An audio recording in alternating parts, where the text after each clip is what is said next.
Good morning, 5th grade. We are going to finish our book today with chapter 14. Pay attention to the fill-in-the-blank summary. There's a lot that happened in chapter 13. So Esperanza yelled at Miguel, and he left or ran away. Isabel finds out that she does not get the Queen of May. To cheer her up, Esperanza gives her the doll her father gave to her for her birthday. Esperanza finds out that her mother is getting better. Mama finally came home. Esperanza confesses that she thinks Miguel leaving was her fault. Esperanza goes to show her mother all of the money she has saved up for Abuelita. All of the money orders she had saved up for Abuelita. She discovered that they were all gone. Press pause to write down your answer, and if you need to go back or rewind and re-listen, you can do that as well. Our focus question for the day is, what is the theme of the novel Esperanza Rising? Explain the theme using evidence from the text to support your answer. Our vocabulary words are coming of age, that refers to the process of growing up and entering adulthood. You can look at these plants. They start out as little baby plants, and then they experience coming of age or maturity, and they grow into bigger plants. Number 2 is Phoenix. It's a myth about a bird who lived in the desert, and it was burned up by the desert, but then was able to rise above the flames and have like new life. So it's a symbol of like overcoming something really hard. And then the last one is cacophony, and that is just like a mixture of sounds that don't really go together. Alright, so we're going to keep reading in chapter 14. We're going to use our CSPS strategy. Miguel was the only one who could have taken the money orders. No one doubted that. Alfonso apologized to Esperanza, but Mama graciously said that Miguel must have needed the money to get to Northern California. Alfonso promised that the money would be paid back one way or another, and Esperanza knew it would be, but she was still angry with Miguel. How dare he go into her valise and take what was not his, after all her hard work? Mama seemed to get a little stronger every day, although she still took many naps. Hortensia was happy that she was eating well, and every day Esperanza brought home just picked fruit to tempt her. A few weeks later, Esperanza stood on the shed dock in the morning and marveled at the peaches, plums, and nectarines that poured into the shed. "How will we ever sort them all?" she asked. Hortensia laughed. "One piece at a time, it gets done."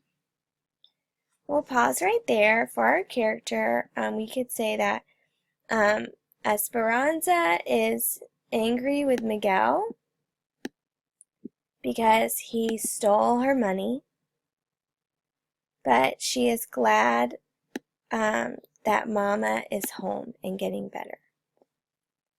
Press pause to write down your answer, and you can use these 2 quotes for box 1 as well.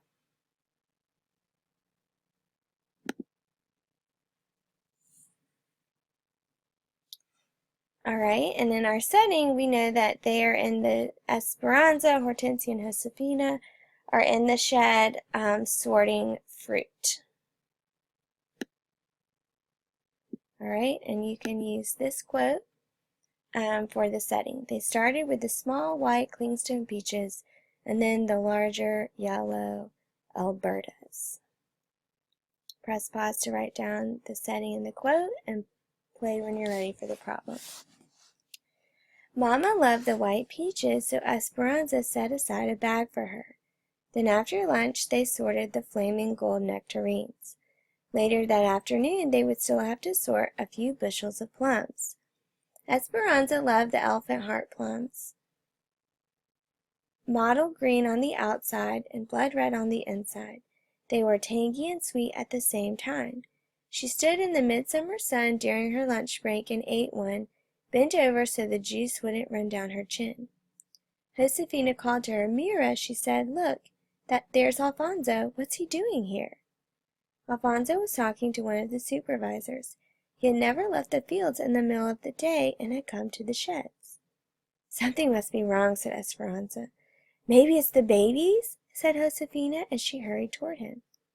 Esperanza could see them talking and slowly began walking toward them, leaving the line of women and the stacks of lugs and plums. She tried to read from Josefina's expressions whether something was wrong. Then Josefina turned to look at her. Esperanza felt the blood drain from her face, and she suddenly knew why Alfonso was here. It had to be Mama. The doctor had said she could have had a relapse. Something must have happened to her. Esperanza felt weak, but she kept walking. "Is it Mama?" No, I didn't mean to alarm you, Esperanza, but I need you to come with me. Hortensia is in the truck, but it's too early." "It's okay, I talked to the supervisor." She followed him to the truck. Hortensia was waiting inside. "We got a message from Miguel," she said. "We are to meet him at the bus station in Bakersfield at 3 o'clock. He said he is coming from Los Angeles and that we should bring you. That's all we know." "But why would he want me to come?" asked Esperanza. "I can only hope it's to apologize for his actions," said Hortensia. Alright, so it's a slight problem in the story. Esperanza, Hortensia, and Alfonso have to leave work early because they got a message from Miguel saying to meet him at the bus station at 3 o'clock.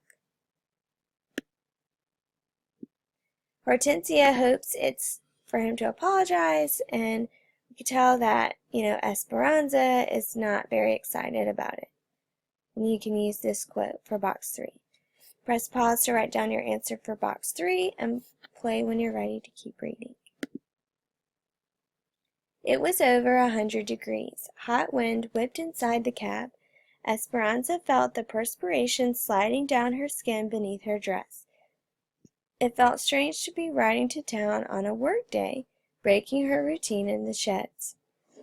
She kept thinking of all the elephant hearts that the others would have to pack short-handed. Hortensia squeezed her hand. "I can't wait to see him," she said. Esperanza offered a tight smile. They arrived at the bus station and sat on the bench in front. The clerks all spoke to one another in English, their hard, sharp words meaning nothing to Esperanza. It always startled her when she heard English, and she hated not knowing what people were saying. Some day she would learn it. She strained to hear the announcement that was made, finally hearing the words she was waiting for, Los Angeles. A silver bus turned the corner and pulled into the bay in front of the station. Esperanza searched through the passengers seated on the bus, but couldn't see Miguel. She and Hortensia and Alfonso stood up and watched everyone get off. And then finally there was Miguel, standing in the doorway of the bus. He looked tired and rumpled, but when he saw his parents, he jumped from the steps, grabbing his mother and hugging her, and then his father clapping him on the back. He looked at Esperanza and smiled. "I have brought you proof that things will get better," he said. She looked at him, trying to be angry. She didn't want him to think she was glad to see him. "Did you bring back what you have stolen?" "No, but I brought you something better." Then he turned to help the last passenger off the bus, a small older woman trying to get down the steep steps. The sun reflecting off the shiny bus glittered in Esperanza's eyes. She shaded them from her hand, trying to imagine what Miguel was talking about.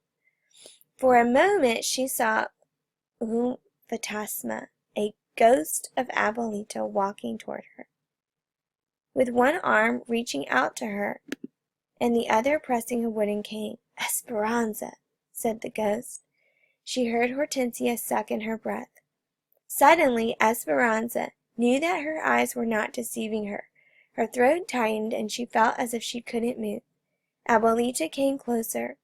She was small and wrinkled, with wisps of white hair falling out of her bun at the back of her head.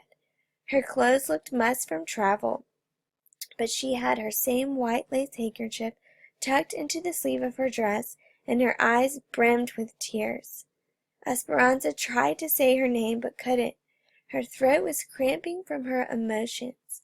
She could only reach out for her grandmother and bury her head in the familiar smell of face powder, garlic, and peppermint. Abuelita, Abuelita, she cried.